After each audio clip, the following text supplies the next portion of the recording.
Hello friends, today we are going to discuss 7th video that is related to tourism and culture part 1. After listening this video, you will learn the impact of tourism on local cultures in various countries based on some anthropological case studies like Spain, Indonesia and Greece. The onset of mass tourism in the 1980s especially and the institutions it has given rise to are producing more deterministic forms of culture. In general cases, there come into being new forms which are different from the earlier phase of tourism activities. The focus today is on the exotic cultures, which figure as key attractions. Here, the approach to differs methodologically. The effort is to satisfy the touristic demand and in the process even contrive a cultural identity.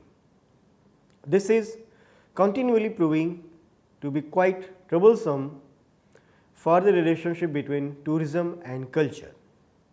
Of late, this relationship has been subjected to some important anthropological scrutiny both at the international and at the national levels.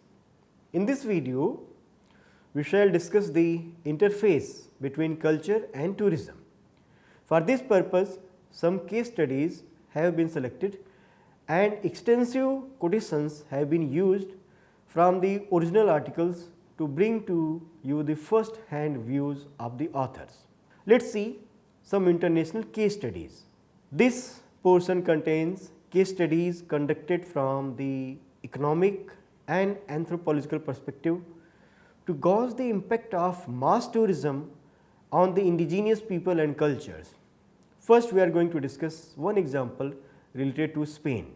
The following account is derived from a study by D. J. Greenwood given in Wale Smith, that is the edited version.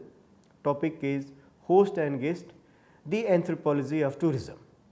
In Spain, there is a town city, pronunciation is Fuenterrabía, although it is a Spanish word, maybe its pronunciation is not up to the mark, but you can understood, you can see in the SLM self instruction material that is written there. So, there is a town which used to celebrate a major public festival named as Alarde. It was celebrated to commemorate the town's victory over the French forces which had laid siege to the town in 1638 AD. It has been celebrated for hundreds of years and involves almost all the men, women and children of the town. It was an elaborate public ritual in which the participation was voluntary and general. But while the entire town participated in it, its symbols, rituals and meanings did not usually relate to the outsiders.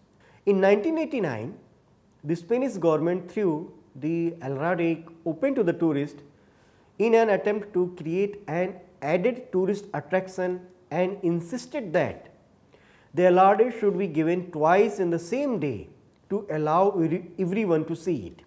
This move, in the words of the author, caused a great dismay among the people of Fuenterrabía and a vaulting sense of discomfort.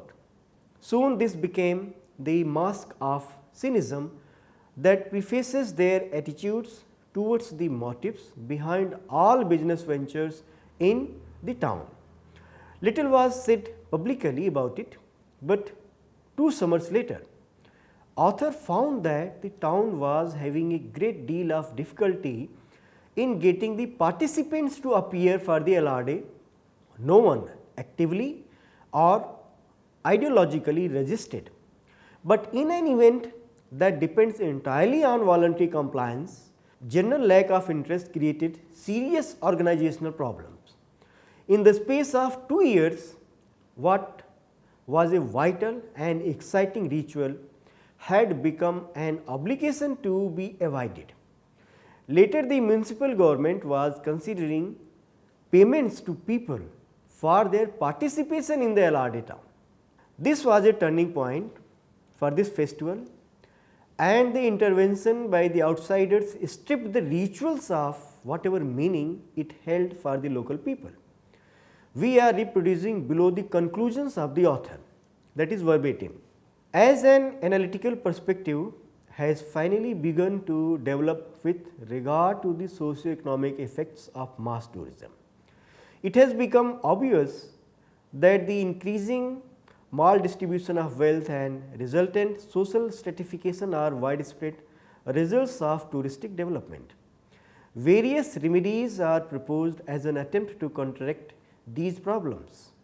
While these problems are serious and must be remedied, I am terribly concerned that the question of cultural commoditization involved in ethnic tourism has been blithely ignored except for anecdotal accounts. The massive alterations in the distribution of wealth and power that are brought about by tourism are paralleled by equally massive and perhaps equally destructive alterations in local culture. Again, the author said that the cultural brokers have appropriated facets of a lifestyle into the tourism package to help sales in the competitive market. This sets in motion a process of its own for which no one, not even planners, seems to feel in the least responsible. Treating culture as a natural resource or a commodity over which tourists have rights is not simply perverse. It is a violation of the people's cultural right. While some aspects of culture have wider ramifications than others, what must be remembered is that culture in its very essence is something that people believe in implicitly. By making it part of the tourism package, it is turned into an explicit and paid performance and no longer can be believed in the way it was before.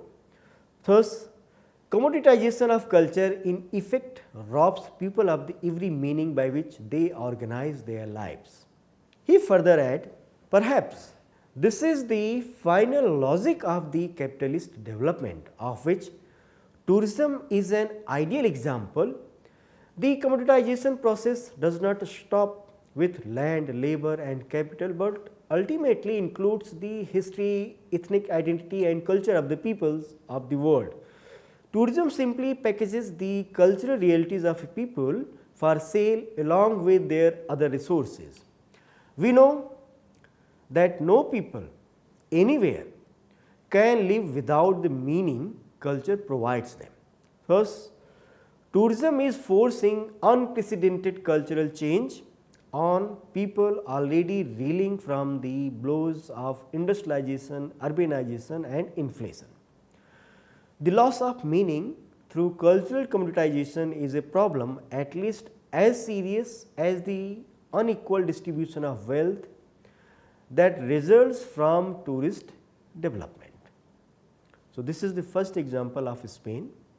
Now, let us see the example of one example of Indonesia. In today's Indonesia, there are two very famous tourist places which are very important cultural destinations for the foreign tourist. These places are Torza and Bali. Studies by Eric Christel and Frick Macken are used in this section extensively. In Indonesia, the international mass tourism started in the late 60s, but rapidly picked up, and by the 70s, Indonesia had become an important tourist resort. While many tourists visited the country to enjoy the coastlines and beaches, its importance as a cultural destination is very marked owing to its rich, varied and syncretic traditions. In Indonesia, the fusion of cultures exists in its richness and variety. Bali and Torza are two of the most important places of tourist attraction. Tourists from many countries flock to these places to view the local festivals, rituals, ceremonies, dances, traditional arts and crafts and historical monuments. Initially, the influx of the tourist did not have much negative effects, but with the passage of time and the increase in the number of tourists, many problems started emerging. In Torza, the increase in the tourist traffic was sudden and that results more alarming. Based on his study in 1926, Erik Christel points out that Tana Torza may be unique and worthy of ongoing careful study. Because of the dramatic change within 2 years, the area has passed directly from the obscurity of elite ethnic tourism to become a target for cultural charter tourism without passing through any of the intermediate stages. It is too soon to fully assess the touristic impact, but some trends are evident. The local Torzas are bewildered and uncertain as to the choices open to them or their outcome. These are: first point is, if they open their villages and their ceremonies to tourism for the sake of economic gain, they are victimized by the compromises of cultural integrity. Second one is, if they exclude the tourist, they are victimized by the inflation accompanying the influx, and enterprising neighbors reap the profits. Cultural conservatism does not pay. During the tourist season of 1976, it was evident that rituals were being commercialized as spectacles for the foreigners, including being rescheduled at the request of foreign guides. Further, the disappearance of antiquities into the souvenir market indicated another potential cultural loss. My cautious optimism based on this 74, that is of the author, data is strained and further field research is needed. If as anthropologists we have the capacity to guide, our skills should be applied here and now. List this fragile mountain community, which has only its cultural traditions to attract tourism, loses both its heritage and the tourist. On his subsequent visit to the area, the author recorded that while in 75 the number of tourists to Torza was only about 2,500. By 1985 the number had increased to almost 40,000. This led to many changes. It has benefited the people of the area in some ways, in the following ways. First, it has generated thousands of jobs for the locals and the infrastructure facilities in terms of roads and airstrips. Second is, the economic and socio-political isolation of the region has now ended, and the Torzan culture, once spoken of in derogatory terms, is now featured nationally in Indonesia as a major and important component of multicultural Indonesia. Third is, the traditional Torza crafts of weaving, ikat, dyeing and beadwork have found new and rich buyers, and this has led to an improvement in the skills. So, these are some of the positive effects brought about by the growth of the tourism, but the traditional culture, lifestyles and monuments have been victims of an unrestricted tourist growth.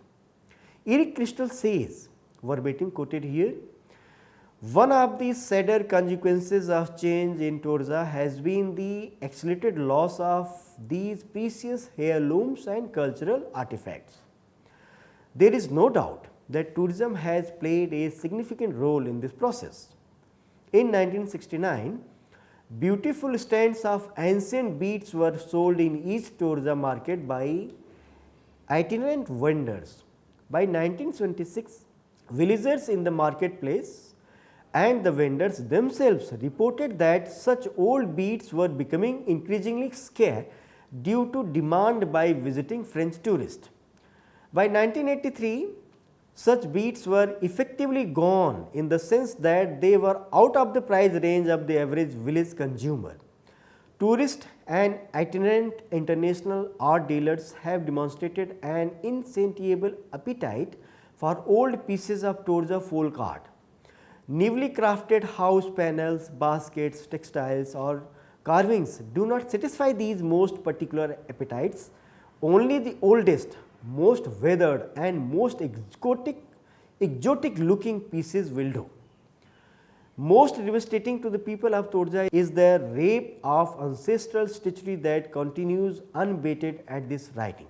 The carving of ancestral images is common in a number of relatively isolated cultural regions of Indonesia and indeed was highly developed in many parts of the ancient world.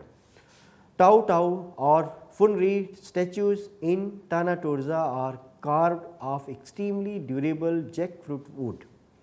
Only the largest death ceremonies are embellished with a near life sized wooden image of deceased. After burial of the deceased in a limestone cave vault, the statue is placed in a gallery near the burial site. In 1969, 2 years before the first depredations were recorded, Tanah Torja preserved literally thousands of such statues in burial sites spread over much of its 3000 square kilometers of the territory. When the author's first article was written in 1925, I did not realize that the first highly selective raids on Torja statuary were already taken place. By 1985, Torja Tau Tau were bringing $6,000 sale prices in Los Angeles. During the past years, agents with 300 INI telephoto lenses have been dispatched from Western Europe to compose albums of available statuary from which potential customers could select their desired pieces. Working in league with local Torja thieves, foreign agents spirited the statue from Tanah Torja and transshipped them by air and sea from Denpasar, Bali to overseas destinations. So scared are these statues within Tanah Torja that no one would dare to openly sell such artifacts within the region itself. The other tourist destination in Indonesia, that is Bali, about which we made a mention at the beginning of this video, has been studied by Philip Frick Machen. He finds that the many negative effects of tourist influx which are very noticeable in Torja have not occurred in the Bali. His explanation is that the Balinese people have escaped this due to a process called cultural evolution. He explains this phenomena in the following words, that is verbatim. An ironic theme permeates this analysis. Modernization in Bali is occurring.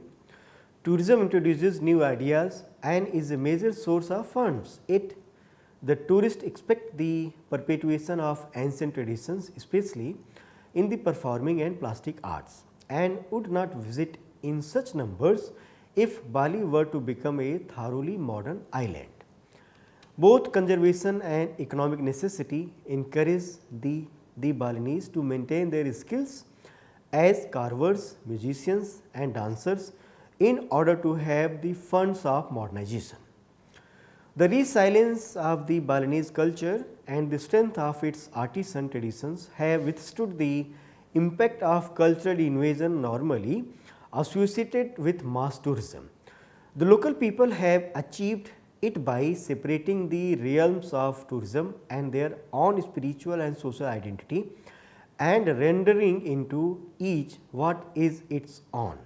As the author explores, verbatim quoted here, in Bali, the rush towards standardization and simplification of the souvenir arts exists without the total loss of either functional fine arts or commercial fine arts, because indigenous institutions continue to demand high quality craftsmanship as appropriate offerings for the divine world. Balinese could ignore this mandate only at present and corporate peril. In Balinese ethos, to offer inferior gifts to the divine powers and incur their displeasure would be silly and short sighted.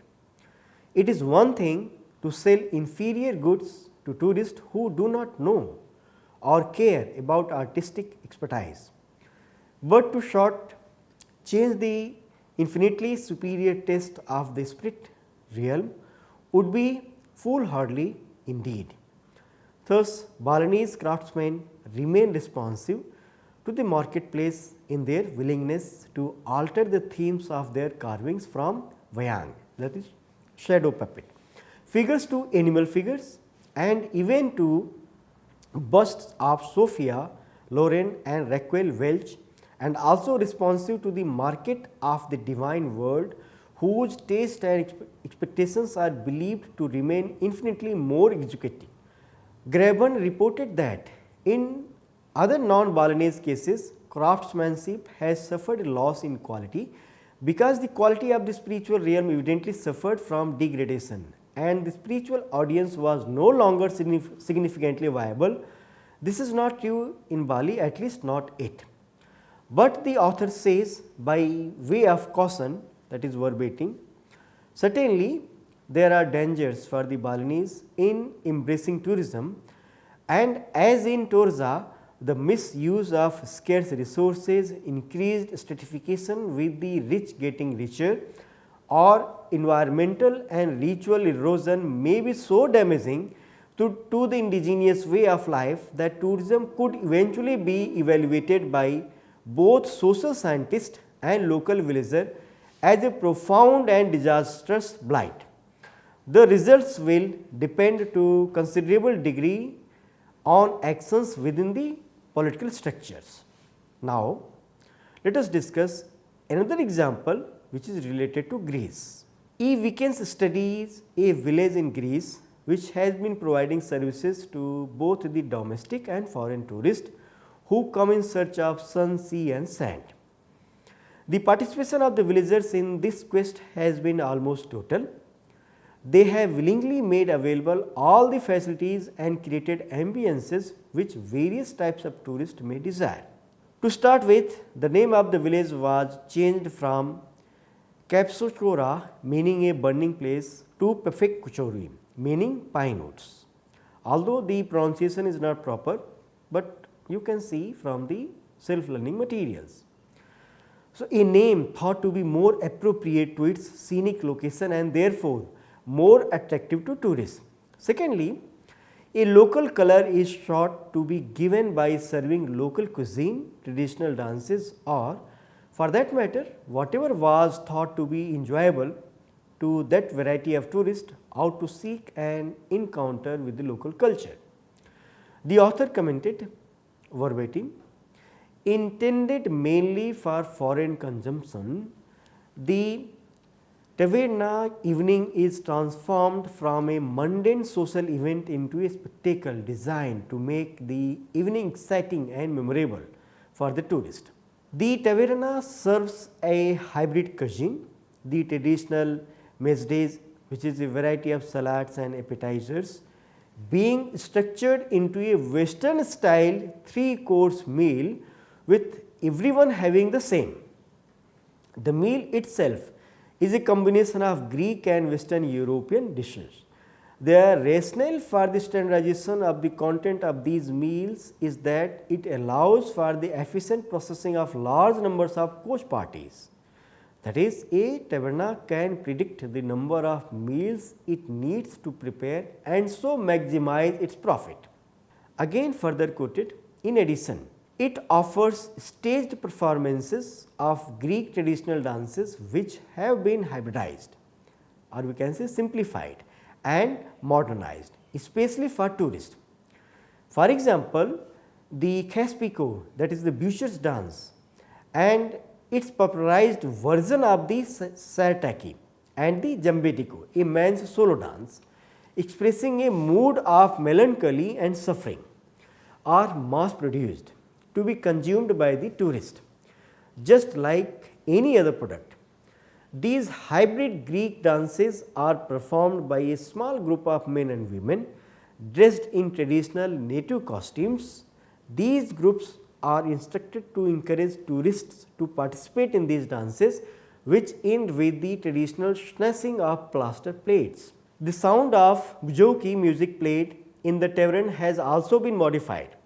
In order to appeal to the taste of Western European visitors, tourists then consume what I call a hybrid playful experience of a traditional evening entertainment which has been modified to appeal to the international consumer. What is quite apparent about these type of pseudo events is that they appeal to foreign cash customers. The expectations of pleasure from a game of going native seems to motivate particularly the touristic consciousness of the cultural heritage. The Lord Byron and the hilarious visitors, they are willing to play this game of being a tourist by day and native by night, because it is fun and exciting. At the same time, they are aware that these sights and performances are staged and that what they are consuming is not authentic, but rather a hybrid product. In addition to this staged authenticity, we find that the western style comforts are also provided to those tourists who do not want to abandon their familiar home ambience and yet want to enjoy their holidays in a foreign land. The economic benefits derived from the tourist influx have induced the locals to stretch over backwards to satisfy all the needs and wants of the various kinds of foreign tourists. The consequences of this have been disastrous for the local cultural tradition, although the local people are quite unmindful of these effects in their pursuit of wealth. In the words of the author, that is verbatim, what has emerged in a perfect Kachori is a hybrid culture which neither reflects the normal culture of tourists nor the traditional culture of a Greek village. It is a cross between a heritage museum and a pleasure seeker's paradise. In the town, the concentrated presence of tourists over a 20-year period has led to the assimilation of the hedonistic consumer oriented behavior of tourists into the behavior and value system of the local inhabitants. The town is a paradigm case of a farming or fishing community which has been undergoing a process of cultural hybridization, the loss of traditional cultural identity. This hybridization has led to changes in the attitude, values and the behavior of the indigenous population, particularly that of the younger generation. It is in effect a process of acculturation. So, in the last, we can say that the process of cultural exchange supposed to occur with the tourist interaction with the host communities has failed to take off. This failure is now being clearly recognized the world over. Reasons for this are many. Firstly, the lack of sufficient time at the disposal of the tourist hardly provides them the opportunity for an in-depth knowledge of the local culture, nor can the locals interact with them fruitfully and understand them. Secondly, the economic consideration creates a misunderstanding. The locals may think that the tourist is a miser, while the tourist may find the locals too greedy. Such a misunderstanding rules out any effective cultural interaction. Thirdly, the marketing of imitation cultural products in the form of tourist oriented staged festivals etc. effectively debars the tourists from the knowledge of genuine local cultures. The locals in any case have no means by which they can get to know the authentic culture of the tourist. Fourthly, the intervention of the middlemen at various levels creates barriers between the tourist and the locals. So, the lack of knowledge of each other's language also contributes to this. Thank you.